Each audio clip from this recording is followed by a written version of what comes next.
Aujourd'hui, je vais parler de l'enfant intérieur. Pourquoi j'ai intitulé ça aujourd'hui l'enfant intérieur, un malentendu précieux ou un précieux malentendu? Parce que j'entends, d'abord, il y a beaucoup de personnes parler de l'enfant intérieur.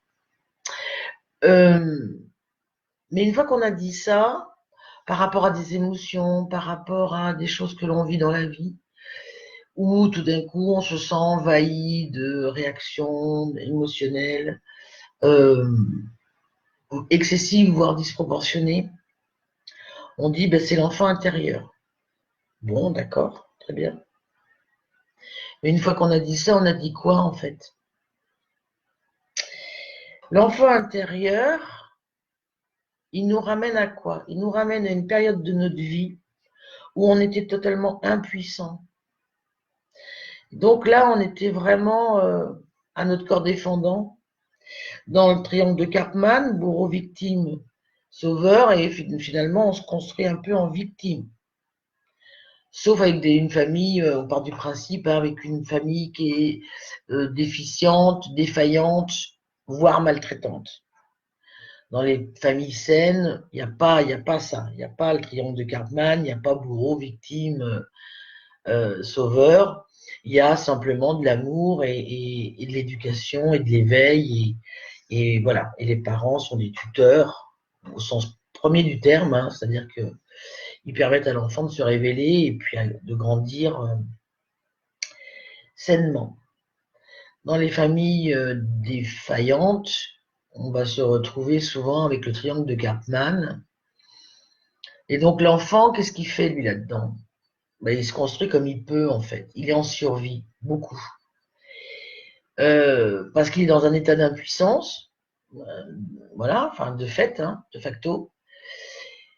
Et donc il va mettre des stratégies en place. Alors c'est pas un gros mot, c'est vraiment des stratégies où il va essayer de s'en sortir comme il peut avec les outils qu'il a. Et quand on est enfant, quand on a 5 ans, 6 ans, 7 ans, on n'a pas tant d'outils que ça.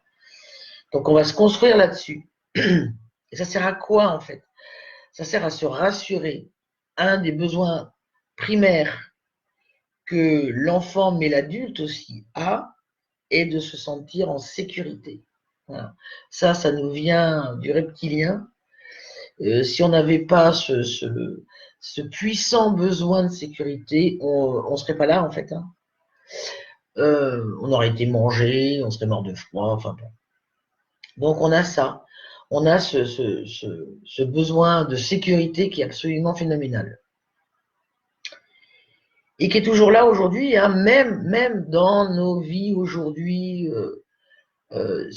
ultra, hyper sécurisées. Il n'empêche qu'on a toujours ce besoin essentiel, viscéral, d'être en sécurité. Donc l'enfant, lui, il peut pas. Euh, il compte sur ses éducateurs, ses parents en l'occurrence, pour lui amener ce besoin de sécurité. Quand le besoin de sécurité n'est pas donné par les parents, ben, il va se mettre des stratégies en place pour avoir le sentiment d'être en sécurité, bon gré, mal gré. Ça, c'est ce qu'on fait quand on est enfant, même adolescent. Hein. Ensuite, qu'est-ce qui va se passer? Ensuite, il va se passer qu'on est adulte, peu importe quel âge, 25, 30, 40, 50 ans. Bon. Et on voit des adultes réagir de la même façon que quand ils étaient enfants. Avec les mêmes douleurs qui remontent, les mêmes angoisses, les mêmes souffrances. Voilà, quelque chose qui remonte vraiment de l'enfance. On dit, bah oui, mais une fois que je sais ça, qu'est-ce que je fais? Alors, je parle à mon enfant intérieur. Je lui parle et je le rassure. Mais pourquoi je le rassurerais, en fait? Je le rassure parce que, au jour d'aujourd'hui, en tant qu'adulte, ce que je remets pas en question, et là j'ai bien tort, ce que je remets pas en question, c'est que je ne suis plus dans un sentiment d'impuissance. Je suis totalement, bonjour Rosie, je suis totalement dans un sentiment de puissance. J'ai de la puissance. De la puissance au sens où j'ai des outils. J'ai des outils pour pouvoir faire face. Donc en fait, l'enfant intérieur, c'est notre ami le plus fidèle. On n'en aura pas plus de fidèle dans toute notre vie. C'est cet enfant intérieur qui, face à une situation, revient aussi sec et vous dit « Bonjour Anne-Laure » et vous dit bah, « Finalement, bouge pas, t'inquiète pas, je connais la situation, je sais gérer, je vais gérer pour toi. » Et quelque part, souvent, on laisse l'enfant intérieur gérer à notre place. Sauf que les outils, ils sont souvent... Bonjour Céline. Souvent, les outils, en fait, ils sont inadaptés. Enfin, c'est clair même, ils sont devenus inadaptés. Donc, en fait, on ne remet pas en question ça, alors qu'on pourrait remettre ça en question en disant simplement, ben, finalement, cet enfant intérieur qui s'amène là, c'est génial, c'est super gentil, vraiment. Sauf que du coup, on va rassurer notre enfant intérieur. On va lui dire, tu sais quoi, c'est toujours super ce que tu as fait, sauf qu'aujourd'hui, moi, je sais gérer. Voilà. Ou en tout cas, je vais tenter de gérer. Ça sera peut-être pas bon du premier coup, ça sera peut-être pas, mais en tout cas, en attendant, j'ai acquis de l'expérience, j'ai acquis des outils, je me suis renseignée, j'ai beaucoup lu, j'ai fait des rencontres qui m'ont fait grandir, qui m'ont fait évoluer. Bref, donc ça veut dire que je suis capable au jour d'aujourd'hui, finalement, de me débrouiller toute seule. Donc, on peut dire à son enfant intérieur, tu sais quoi, reste dans le coin, retourne dans ta chambre, c'était super sympa, mais je vais faire, je vais savoir faire. Et on finira par en sourire, voire en rire. Donc, en fait, cet enfant intérieur, on peut lui demander gentiment. C'est pas dégage, moi des fois j'entends des gens qui me disent « Ouais, non mais c'est vrai, ça suffit, dégage ». Non, non, non, pas dégage, c'est jamais, au grand jamais, il n'y a pas besoin. Il n'y a pas besoin d'être désagréable comme ça. Et puis c'est surtout que c'est des stratégies ben, c'est énormément de gratitude. C'est des stratégies qui font que je suis là où je suis aujourd'hui grâce à mon enfant intérieur. Sinon, je ne serais pas là.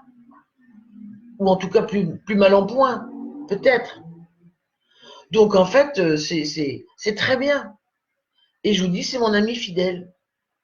Et ça veut dire qu'au jour d'aujourd'hui, ce qu'il faut surtout retenir, c'est que l'enfant intérieur, il est là en partenaire, on va dire en troisième zone, peut-être sur des situations que je ne saurais pas gérer, parce que je les aurais jamais re-rencontrés adultes. L'enfant intérieur, il interviendra. Mais sinon, pour le reste, même si du coup on a émotionnellement une réaction très très vive, on peut la questionner. Non pas en se disant, peut-être que j'ai été squattée, peut-être que machin, que c'est pas moi, ça c'est pas normal, etc. Mais en fait, on peut peut-être commencer par aller interroger son enfant intérieur en disant, attends, ça te rappelle quelque chose? Ok, d'accord. Donc en fait, tu es en panique pour moi, adulte, mais je vais savoir faire.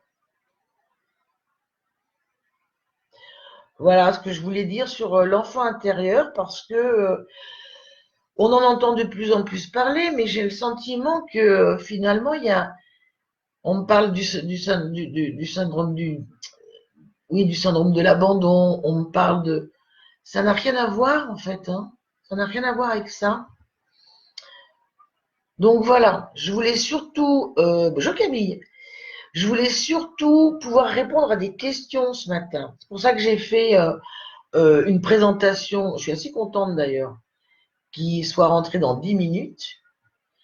Et s'il y en a qui vraiment, j'aimerais bien que ce soit interactif et que s'il y en a qui ont des questions par rapport à l'enfant intérieur.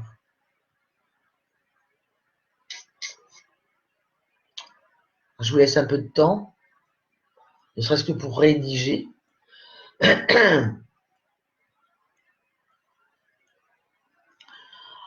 Quand on a grandi dans ce triangle de Karpman, donc victime, bourreau, sauveur, victime, bourreau, sauveur, et qu'on essaye d'être un petit peu là-dedans, il y a vraiment quelque chose qu'on peut commencer à mettre en place, qui est le triangle thérapeutique. Et ce triangle thérapeutique, pour ceux qui ne le connaissent pas, c'est le triangle des 3 P. Donc la protection, Et c'est là, en tant qu'adulte, où du coup, je m'offre des cadeaux et des outils d'intelligence émotionnelle.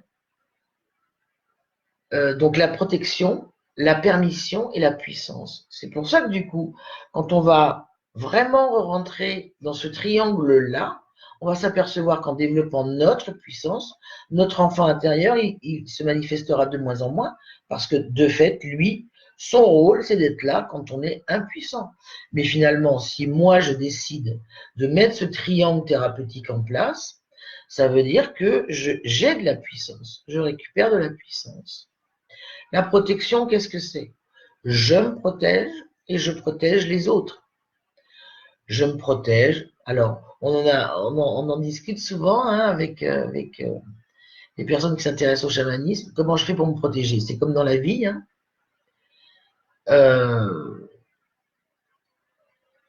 Alors moi, j'aime bien finalement parler d'énergie plutôt que de personnes. J'ai un peu de, enfin j'ai carrément du mal même à parler de des personnes comme ci, des personnes comme ça. Ça me parle pas. Par contre, en termes d'énergie, vous devez savoir, c'est comme des avions, voilà. Donc c'est comme si chacun naviguait à différents couloirs aériens. À vous de savoir, à chacun d'entre nous de savoir dans quel couloir aérien il circule. Et pour prendre mon image jusqu'au bout, ça ne sert à rien d'être éveillé, d'être sur un chemin d'éveil, sur un chemin spirituel, de se penser très légitimement un A320 et râler après les coups d'aérodrome. Vous n'avez juste pas à naviguer dans les mêmes courants aériens, ce serait même dangereux pour tout le monde, y compris pour celui qui... alors je ne connais pas le nom des petits avions dans les aérodromes, mais chacun a son utilité, vraiment chacun. Faire un Tarbes-Pau avec un A320, c'est ridicule, c'est stupide, aucun intérêt. Par contre, faire un Paris-Moscou avec un petit aéronef, c'est dangereux. Donc en fait, chacun a son utilité. Il n'y a rien à comparer là. Et on va effectivement se croiser à l'atterrissage et au décollage. C'est tout. Donc, la protection, c'est de savoir finalement avec quelle personne j'ai envie de partager mes énergies. Voilà, ça c'est de ma responsabilité. Je protège les autres aussi. Je protège les autres à partir du moment où moi je sais dans quel couloir aérien je navigue. Je ne mets pas les autres en insécurité, la fameuse insécurité dont on parlait tout à l'heure. Elle est primordiale et elle est primordiale pour absolument tout le monde. Donc en me protégeant, je protège les autres. La permission, je me permets, je vous permets, je te permets. Est-ce que je me permets de... On peut se poser la question. Quand je prends telle attitude, quand je parle comme ça à quelqu'un, je me permets. Est-ce qu'il me permet? Et de la même façon, est-ce que du coup, je lui permets? Se permettre, il est fondamental parce que il va surtout parler à tous ceux qui ont du mal à dire non.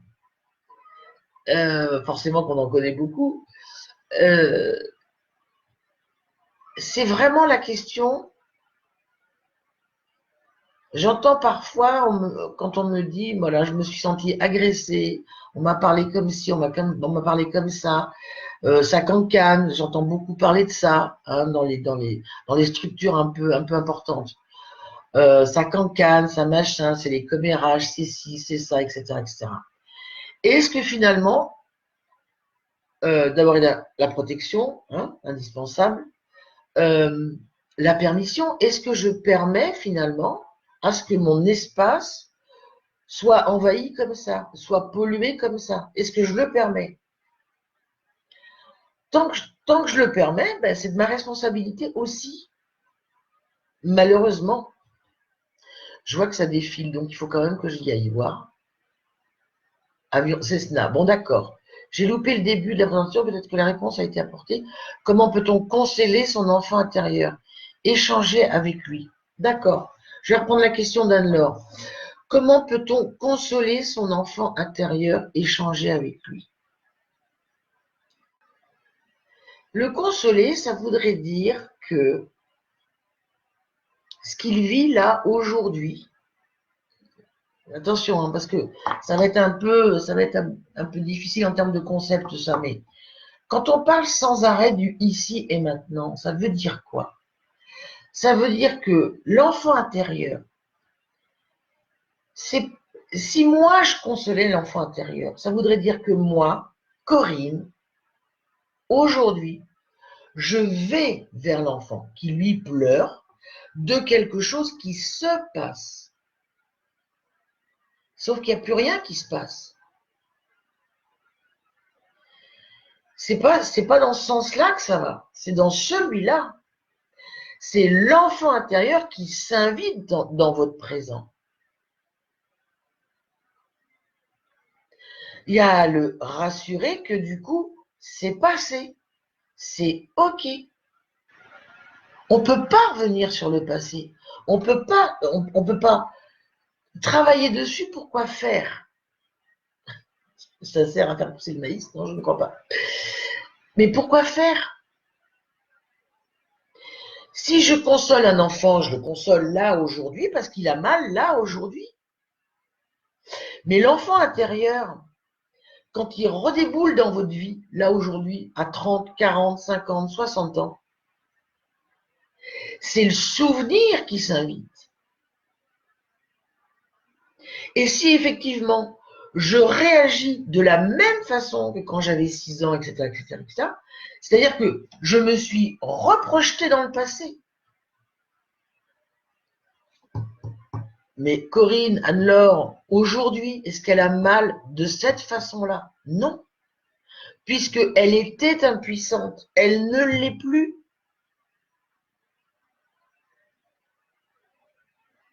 Donc, il y a vraiment un travail à faire. On appelle ça la traque du jaguar, mais c'est vraiment ça. C'est-à-dire qu'il faut que je me dissocie. Quand j'ai une émotion comme ça qui est très violente, qui est très forte, où du coup l'enfance s'invite au présent, c'est pas l'inverse. C'est pas moi qui vais aller je vais plus dans le passé, moi. Quel intérêt? J'y vais pas dans le passé. Il est là, sans doute, le malentendu.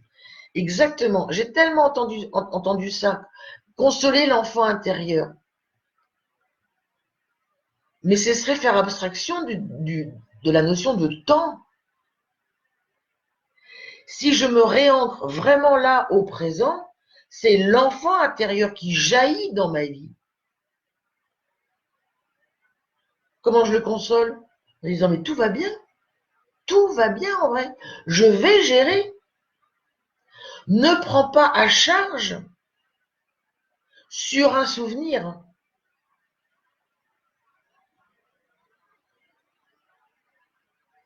Il faudrait faire une prise du temps.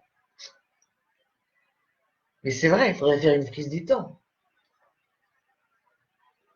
Est-ce que tu vois mieux, Anne-Laure? Donc voilà, oui. Échanger avec lui, oui, bien sûr, c'est ça. Et c'est ça qu'il faut faire. Échanger avec lui, c'est pas tant le consoler qu'il faut faire, c'est le rassurer. Je dis, ce que j'ai dit, c'est que vraiment, c'est un besoin absolument essentiel, viscéral, reptilien, le besoin d'être rassuré. Une fois qu'on est rassuré, on est apaisé. Consoler, ça voudrait dire que le pourquoi, du comment, etc. Oh, mais franchement, aucun intérêt, en fait. C'est du passé. C'est passé. Et moi, je suis là au présent. Donc, en fait, j'ai vraiment ce besoin de me décaler pour m'observer en disant, là, c'est pas moi ça. C'est pas moi aujourd'hui. C'est moi il y a 40 ans, 20 ans. Ok, d'accord. Donc, ça veut dire que je demande à mon enfant intérieur Qu'est-ce qui va pas? Qu'est-ce qui machin? Pourquoi tu paniques? Et ben, ok, tout va bien, je vais pouvoir faire. Merci d'être venu. Merci d'être venu au cas où. Mais je vais gérer avec mes émotions du moment. Alors, Anne-Laure, elle écrit, du coup, dans une situation où l'enfant intérieur jaillit dans notre présent, c'est l'adulte qu'il faut consoler en quelque sorte. C'est l'adulte qui doit se questionner, en fait. Là, aujourd'hui, est-ce que c'est si grave que ça? Est-ce que c'est si fort que ça? Est-ce que j'ai pas des outils pour... on avait fait un dimanche chamanique entre la différence entre l'hypersensibilité et l'hyper-émotivité. Comment, du coup, je peux assouplir, adoucir mon hyper-émotivité ou même tout simplement mon émotivité. Mais c'est de ça dont il s'agit. C'est-à-dire qu'au jour d'aujourd'hui, j'ai les outils pour adoucir mon émotivité. Une fois de plus, parce que je suis dans la puissance. J'ai des outils. Un enfant, il est totalement impuissant. Il subit sa vie. Bon, il subit sa vie. Alors, pour peu qu'elle soit bien heureuse, tant mieux. C'est un peu la loterie quand même. Hein. Si elle est malheureuse, il faut qu'il se débrouille comme il peut. Et il peut peu, en fait. Travailler sur la situation vue par l'adulte. Mais bien sûr, c'est vrai que c'est ça. Voilà. Consoler et rassurer. C'est reprendre sa place et agir maintenant quand l'enfant intérieur, lui, n'a pas pu dans le passé. C'est exactement ça. Voilà. C'est complètement ça. On peut pas quand on est petit, quand on a... voilà. Il n'y a pas de situation, je repensais à des choses. Alors, on n'est pas tout à fait de la même génération avec des plus jeunes que moi, mais je repensais à des situations que j'ai vécues, ou même à 18 ans, 19 ans, où on me baladait, on m'a dit, bah tiens, maintenant on va aller vivre là, puis on va aller faire ci, puis on va aller faire ça, puis tu vas faire ta terminale là, puis tu vas... Et je me disais, mais comment se fait-il? Mais on ne disait rien, quoi. On se taisait, on subissait, on suivait le mouvement. C'est pas le cas aujourd'hui, hein, mais voilà, quoi. Ce sentiment d'impuissance, on peut l'avoir très, très, très longtemps. Hein. C'est pas une question que d'enfants. Il y a des adultes qui se sentent totalement impuissants. Et donc, effectivement, ça va toujours être l'enfant qui est là. Mais parce que, en fait, pourquoi on se sent tout le temps impuissant? Parce qu'on est resté dans le triangle de Cartman. Victime, bourreau, sauveur. Et je suis une victime. Dès que je sors de cet état-là, en fait, je récupère quoi? Je récupère le triangle thérapeutique. Permission, protection, puissance. Pour moi, oui. Ok, super. Sans blague, alors ça, vraiment, si vous arrivez à mettre ça en place, c'est un outil de développement personnel énorme, énorme. De réussir à faire le distinguo entre qui réagit là en ce moment, qui réagit là en ce moment. Est-ce que c'est moi, adulte, ou est-ce que c'est mon enfant intérieur qui a rappliqué dardard? Lui, il va rappliquer. Et en fait, vous savez quoi? C'est-à-dire que plus vous allez lui dire tout va bien, c'est génial, c'est super, merci de t'être déplacé, mais je vais gérer.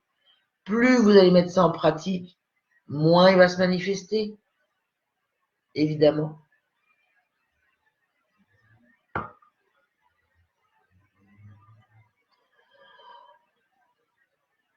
Toute la difficulté, finalement, est d'explorer et mettre en pratique cette puissance. Mais en fait, oui, mais c'est pas tant que ce soit difficile, c'est qu'il faut y penser. C'est qu'on n'y pense juste pas, qu'on est puissant, qu'on a des outils, on a notre expérience de vie, on a nos échecs, on a nos réussites, on a développé des tas de compétences transversales, comme on dit. Voilà, et en fait, on oublie qu'on a tout ça. On devient amnésique parce qu'on est submergé par l'émotion et on devient tout d'un coup amnésique. de notre réalité au présent. Parce que l'enfant, il a déboulé, bon. Permission, hein, ça va être la même chose au bout d'un moment. Hein. C'est-à-dire que l'enfant intérieur, de la même façon, hein, c'est est-ce que vous lui permettez? Des fois, ça peut être sympa aussi. Hein. C'est pas forcément dramatique. Hein. À un moment, je dis, bah ouais, bon, bah, j'ai 5 ans. Allez. Sur ce coup-là, je vais avoir 5 ans. Bon. Mais permission. Mais l'enfant intérieur qui déboule à chaque fois dans le salon, non. De moins en moins. C'est aussi la joie, enthousiasme. Bah oui. Bah oui. Oui, mais celui-là, on l'aime bien. Et puis finalement, euh, l'enfant intérieur, oui, mais là, en l'occurrence, on parle surtout de l'enfant intérieur qui interagit sur des problèmes de sécurité. Si je suis en joie, si je suis enthousiaste, bah, je me sens pas en insécurité. Donc, en fait, c'est Corinne ou c'est Céline qui est en joie et enthousiaste.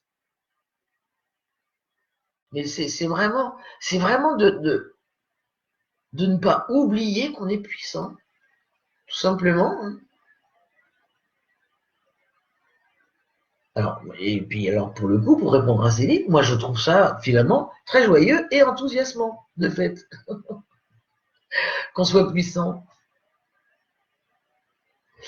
Donc voilà.